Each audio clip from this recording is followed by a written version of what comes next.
Welcome back. I'm Eli Pearl, joined by Assistant GM Ryan Egan. So far, this offseason has had lots going on across the league, but we're here to break down possible rule changes, free agent signings, and possibly new ownership. Hey Ryan, how are you? Yeah, not too bad. It's a busy time trying to get a lot of things in place heading into Christmas, but it's exciting. Being busy is always a positive thing. Mhm. So I guess the first thing I should ask you about is sort of that elephant in the room. IBL no longer the League the Royals play in. It is now the CBL. What sort of can you say about that from a GM, assistant GM standpoint? Yeah, from an AGM standpoint, there's not a huge difference. I mean, when I reach out to players now, instead of explaining that it's semi-pro, I say that it's pro. So there's not really too much of a difference. Obviously, I think calling it the Canadian Baseball League is better. I do agree that the IBL did sound like it was what it sounded like, an intercounty league made up of teams within a certain region.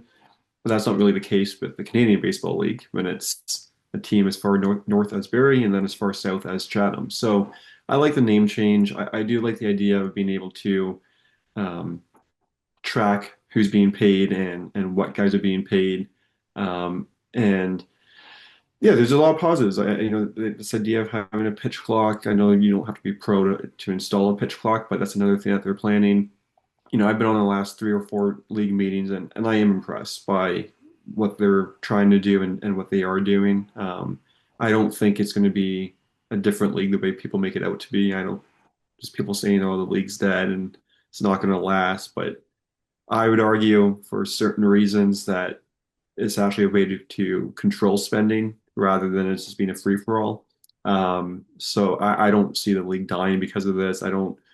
I think it's going to thrive. I don't think it's perfect, but I don't think you have to wait for things to be perfect to try something. So the league changed from five imports to eight. Has that made your life that much busier this offseason? For sure. And I'll say that's definitely the biggest change in terms of the baseball side of things. We go to eight imports, which we had to do. I mean, if you're going to go pro and you can't have college players, you need eight imports. There's not enough top tier Canadian talent. I know that, might not be what people want to hear, but it's just the reality. And when I say there's not top tier Canadian talent, that's not an insult at Canadian talent, but it's mixed in with the fact that those guys, the top guys, play in the Frontier and American Association, and just look at Welland. I mean, Jake Sanford's in Ottawa and James Bradwell's out in Winnipeg. There's not enough top Canadian talent that wants to play in this league to survive without college players unless you go to eight imports. So I know Guelph was in favor of that at the league meeting, and yeah, it definitely adds to some things. I mean, now guys need work visas, which takes longer, is more of an expensive process. So getting guys wrapped up before Christmas is kind of my top goal. We know that Canadian group's going to be there for us, the Liam Wilsons, the Connor Morrows, and others. Is the biggest focus has easily been getting Canadian talent or import talent, and it's a work in progress. I want to say we got five or six guys lined up, and just trying to lock down a couple more pitchers and one more guy on the position side. But definitely hoping to have that wrapped up by Christmas, just given the situation where you kind of need to kick off that visa process come Boxing Day. Can you speak towards what kind of position players you're looking for from imports, where you're trying to sort of fill spots in the lineup? Yeah, I think obviously we know that Frankie Torres is going to be here later again, but unlike last season, just given the playoff format, which is another thing we can get into in terms of, I think not every team making the playoffs is a positive. I mean, it makes the regular season mean something, which I know we were criticized for a lot last year in terms of not taking the regular season seriously as a team. Um, I mean, we made the playoffs as everyone does, but one team, and then we ended up sweeping with ease the number three seed, who I don't think anyone thought was better than us. But yeah, we have to take it, right from the get-go this year and get ready. And because of that, I wanted a guy that could kind of replace Frankie off the hop until Frankie arrives. And I got us a guy over the weekend that, is a guy that can play all over, including second base, shortstop, third base, outfield. I've been told that he's going to have the best arm in the league. And there's a lot of skill set there. He's an A-ball player, so he's not coming in super polished as a AAA guy or anything like that. But that kind of guy intrigues me. And, I think catching depth is always something that can be a positive. I mean, Matthew Ward can catch and was an all-star catcher last season. He can also play third base and second base. And to his credit, he's willing to play anywhere he can possibly play to help us win a championship. And you saw that last year when, you know, we needed someone to play the outfield, and he stepped up and was a great teammate about that. Um, so yeah, we're just looking to add to that position side there. And then when it comes to the pitching staff, we locked up one starting pitcher last week and just looking for another one, maybe two. And if we have to move one guy to the bullpen come playoff time, that's an option as well. We definitely like where we're at on the pitching side, especially with our Canadian talent and the fact that Garcia is going to be back and obviously Jacob Kush is going to be back. We like the foundation, and then we always know it's a possibility that Andrew Case can come later in the season as well. So far, the team has announced one signing so far in Marcus the Jet Castillo. Can you sort of tell fans what to expect from a player of that caliber? Yeah, I mean, he's going to be a guy that we're super excited about. Top of the lineup, or right near the top of the lineup. Speed, great fielding ability. Donnie Fell had him in Brantford a couple of years ago and said he also has a great arm. So we're a team that's going to value that come, uh, the season. I think you go back to the Jays playoff run, you look what Barger can do in the outfield, and going back many years ago with Jose Bautista is a nice thing to have when you have a guy that has an elite arm out in the outfield. And we think we're putting the pieces together to have that here in Guelph. Yeah, we think Castillo on the field is going to be electric. He's a guy that is American. He had success in this league, a great on base percentage. I think he hit more triples in 2024 than we've had the last two seasons combined. So he's going to provide something that we just haven't really had, especially at the top of the lineup. And then off the field too. I mean, just making his signing post had over 1,000 likes and a bunch of comments. He comes from Banana Ball, so he's got a fan base, and we definitely want to tap into that as well. Which, I was thinking about talking to him about connecting with our marketing team and just, spewing some ideas and seeing what they can come up with. He's all in, and I know he's going to drive up here from Texas, and we're super excited to have him. We kind of look at him as a guy that's going to be a major impact in the community, and I know he's all for it. So we really covered sort of that import spot, and you brought up our core group coming back. But can you speak more towards how that core group is coming back for about a fourth season together since this group has really started with obviously some new additions and some people sort of filtering out.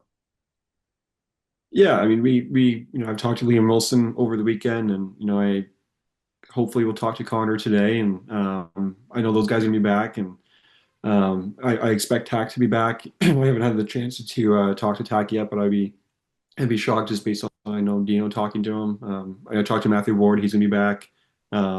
We'll talk to JD Williams as well, but we're hoping he's back and expect him to be back. And, and yeah, obviously there's other guys that are gonna have to make decisions. I know Carson's becoming a firefighter now, and Andy, I believe, is too. So there's guys that are going to have to really make decisions, and they understand it too. I mean, for us, they know where this league's going. That every team makes the playoffs. It's tougher to have part-time players, but those are also guys that are so impactful when they play, and they offer depth in the outfield. And I still believe in Andy Leader.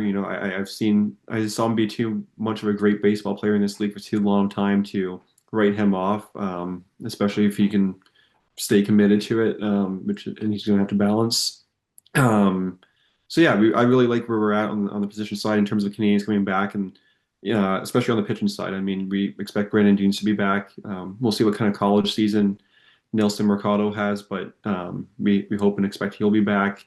Um, we fully expect Andrew Case to come back as well. Might not be to begin the season. We don't expect that, but we expect Case to be there when we need him. And then Jacob Kush is going to be back, who, outside of Owen Boone, is probably the best Canadian pitcher in the league. So, in fact, I would say he's definitely the best outside of Owen Boone. So, we're really happy with our Canadian group. That allows us to um, kind of look at our import situation a bit differently, where we can get greedy in terms of maybe stacking up pitchers or whatever it might be. And um, I think that's a positive, and it's also a credit to what Dino and Travers did way before I got here in 2021, 2022, in terms of building up that Canadian talent.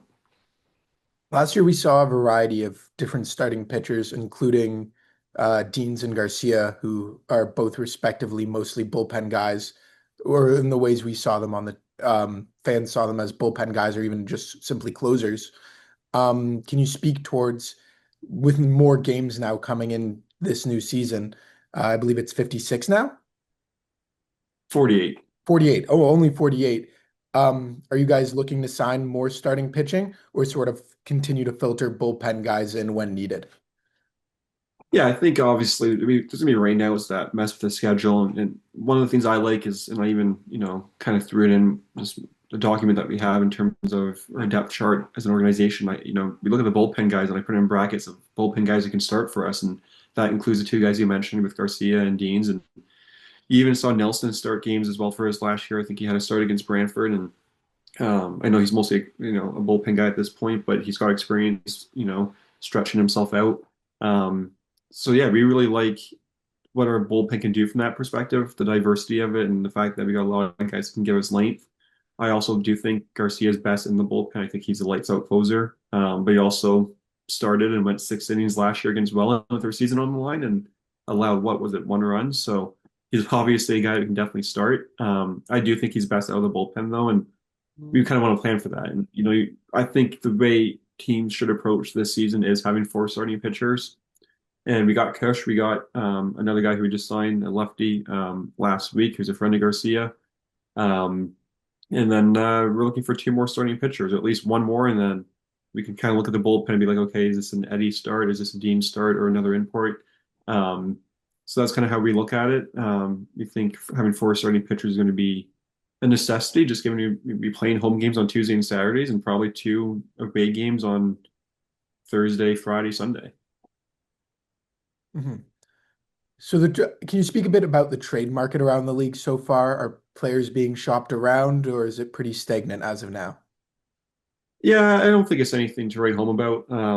You know, had a couple teams that I've reached out to, and a couple teams that have reached out to me. We will have an announcement on one of those teams and involving a pretty notable player that I have a great relationship with going back to a previous stint somewhere else. And we'll be super excited at him. He's a guy that, I've talked to a lot this offseason, and he's a guy that is super excited for a new opportunity. And he kind of goes back to being that guy that we pencil in at the top of the lineup. And he gives us a lot of value that we think he's going to bring to us.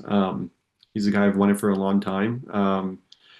So, that's one trade. But besides that, I don't expect much. It's tough. A lot of times, you reach out to a team asking about, do you want this player? Can we have this player? And it just mostly ends up being, these days I find, oh, what about this import? And the reality is, I don't have a lot of interest in imports from other teams. There's obviously exceptions, and someone listening to this might know that I've asked them about one of their imports. But overall, we kind of want to build our import slate with the guys that we had, plus new guys, rather than trade for them. So besides that, there's not really a lot going on. I think Canadian talent-wise, a lot of guys want to keep their Canadians, but there is a salary cap, so it's going to be tough for some teams to maybe make it all work. And that's something where it's going to be a matter of balancing. And thankfully, like I said, I've talked to a lot of or some of our Canadian guys in the last week or so, and have texted to some of the other guys, and people understand that. The guys understand that there's a salary cap, and you know, it's we're grateful that we have the Canadian Foundation that we do because it allows us to spend on our imports. In the past two seasons, since I've sort of joined the team, I've seen the issue of days where a lot of our regular players can't be there and we had to pencil in a lot of junior players, and then days where the junior players have a tournament and we're short on guys and it's sort of cut like very tight with how many players are on that bench. With obviously three import starters, Edgar Garcia in the bullpen. What's sort of the plan with those four other import spots? Obviously, if something tight were to happen with Canadian talent having to be other places. Yeah, we're gonna go for import position players. I fully expect that. I mean, can things change? Yes. I mean, a couple days ago, to me, a pipe dream maybe opened up involving a Canadian player. That if we got this Canadian player, maybe we go five imports on the pitcher side. I'm not sitting here and planning for that today. I'm still reaching out to guys at a certain position that would overlap with the one guy I would love to get. But yeah, I think having four import position players mixed in with the fact that Liam Wilson, when healthy, is playing all the time, attack, and Matthew Ward. I think that takes us to seven right there. And JD plays a lot of games too. I mean, I know JD, seems to go to New York City, I think it is once a year, but besides that, I think he's always playing when healthy. Um, and then you got the Carson Burns, the Andy Leaders, the Ashton Pattersons. I mean, we expect Patty to be back, and he's a guy that always gives us an honest effort and obviously elite defense. And then the new guy that we're gonna be bringing in from another team, he's a guy that we fully expect to play every game. So we don't anticipate that being an issue, but we know things are going to arise. There will be weddings, there will be injuries, and obviously we know Connor has a commitment with the OBJs that takes him to August, and I know this year he also has a wedding that's going to make him miss some time in August as well. So we're not going to see a lot of him during the regular season, but that's why we also have Brandon LaRue, who is going to have an opportunity to get back to that All-Star form that he had in 2024. So we like it. We're not going to sit here today and be like problems won't arise. Sometimes it will happen. You go back to I think there was a Sunday game against the Bay Cats on the road last season where we had Eddie hit for us. We don't want to do that, but we also know at the end of the day, yes, it's a pro league, but it's also still a league made up of guys that are plumbers and carpenters, and they work the 9 to 5. It is still a working man's league, whether people think so or not. We're not a team that imports, 10 guys from Western Canada. So um, we know problems may arise, but we fully expect to be contending for a pennant this year, which wasn't our intention last year. It was just to get to the playoffs and be healthy. We understand this year we have to build a team that can compete for a championship right from day one. From a fan perspective, that's obviously great to hear that the regular season will be more of a battle this year to try to fight for the top. But I think the question any fan watching this right now is PA coming back? Yeah, we fully expect PA to be back. I know he had his off-season surgery, but he had it early, and we expect him to be ready to go. I know there might be a change in his batting practice protocol. I know the league may make him throw on a shirt, but either way, we expect PA to be back for sure. And then the other question is obviously online. I've even had the ads popping up in my social media feed about the team being for sale. Can you speak a little bit more towards that? Yeah, that's not like a thing that I'm super involved in. Fuller and I have talked about it here and there, just throwing text messages back and forth. And yeah, I mean, I think the one thing that I want to make clear and something I know I can speak on, and I know this was a concern in the league meeting last week, it was brought up by an executive in the league is, are we going to play this season if we don't find an owner? And the answer is yes. The Guelph Royals are playing in 2026. Whether that's Sean Fuller as the owner or not, if it's someone new. Um, so that's the first thing and the most important thing because I think you never know at first when there's talks about it, but that's going to be a thing. We're playing baseball in 2026. We're operating the business as if there was nothing happening on the ownership side. And yeah, I know that's the process that Sean's going through with David from Kitchener and um, I know there's interest, and rightfully so. I mean, it's a great city to own a baseball team. I really do think the ballpark has a lot of untapped potential. It's always been one of my favorite ballparks, even going to back in my time with the Bay Cats and Maple Leafs. I think it's right there with Barrie Stadium as the third best stadium in the league outside of Welland and London, with London obviously being number one. So I think there's a lot of positives about owning the baseball team, and you'd be working with Dino, who that's a big thing for a new ownership coming in is having someone like Dino running the baseball side and knowing that's looked after. And we have what we think is a sustainable core. I mean, you mentioned it. This is going on year 4 or 5 now, so we're always knocking on the door. I mean, we went and beat Welland 2 years ago to make it to the finals, and obviously we ran out of gas. And going back last year, we took Welland, right to Game 5, and which was the best of 5, and then they ended up beating the Bay Cats rather easily in the final. So we know we're right there, and talk to Jason McKay or anyone else involved in Welland or the other top teams. They know that we're right in the mix, and um, I think there's so much untapped potential on the business side and working with the university and doing different things to the ballpark.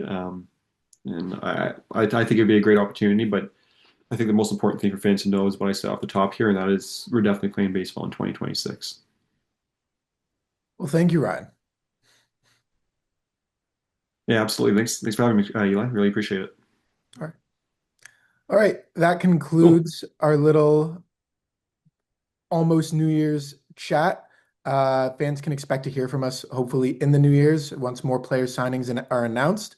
And I'm sure you can keep out on Instagram, Facebook, and Twitter for signings as they happen. This concludes our chat. Thank you.